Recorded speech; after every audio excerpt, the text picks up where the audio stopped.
So I've been noticing there's some cracks forming in r/dividends around the topic of SCHD. This post, for example, is questioning the current state of the fund, stating, quote, "I just can't believe how bad this thing has done since I bought in 2021. Another post is questioning if we have been shilled or not.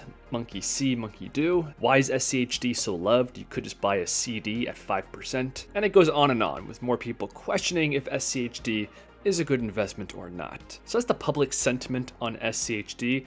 And at the same time, I've noticed that more and more analysts are becoming bullish on the potential future, the near future of SCHD. So today I want to get to the bottom of this and find out why there's this discrepancy between analysts and the public on SCHD. If you guys enjoy, leave a like, subscribe, and let's do this. So let's begin with a quick zoom out of the recent performance of the US market represented by the S&P 500. So we all know 2022 was a pretty harsh year. It was a correction from the bubble that formed post-COVID. But since the bottom in October of that year, the market has recovered magnificently. Year to date, the S&P is up nearly 20%. If you pull up the chart for SCHD, the chart does look noticeably different because this invests in more defensive, stable blue chip companies. But there really wasn't a major pullback in 2022, and thus we're currently trading near the all-time high. Coming back to the S&P 500, we have the same result. We're currently trading near the all-time high, but the path we took just looks different. And putting them side by side, we can see this in greater detail. So SCHD is orange,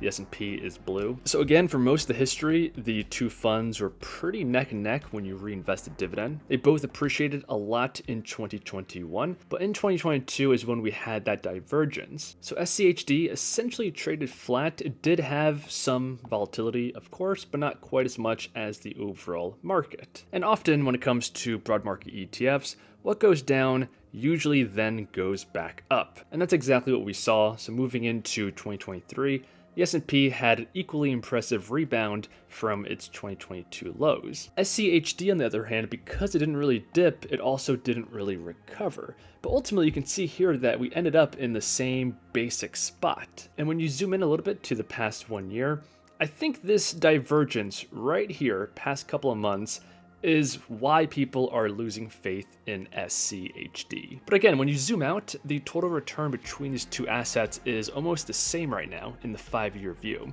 So to me, this is an example of recency bias and sentiment following price action. But there is another way to interpret this chart. SCHD is trading at a similar value to where it was a year ago, indicating that the multiple expansion we've seen in, say, the QQQ or even the S&P hasn't yet happened with these kinds of companies found in SCHD. This is known as market breadth, and it's one of the biggest concerns cited with this recent bull market. Most of the gains of the indexes are concentrated in the biggest few holdings, and the rest of the market has largely been left behind. And to grossly oversimplify, there's essentially two lines of thoughts when it comes to this dilemma. One is that this narrow rally is short-lived. We do indeed fall in a recession, and all these go back down in value. The other outcome is that the economy proves to be healthy, and the strength we're seeing migrates to the rest of the economy. And if option 2 does happen, I think SCHD is in a good position to benefit from that. And if I had to guess, I think that's the same line of thinking most of these analysts also share. If we click into one of these articles, this is titled "Why SCHD Should Start Beating SPY Shortly." His main points here are the big divergence between tech valuations and the rest of the economy, which he suspects cannot go on indefinitely. The average PE of the 4 main sectors of SCHD is currently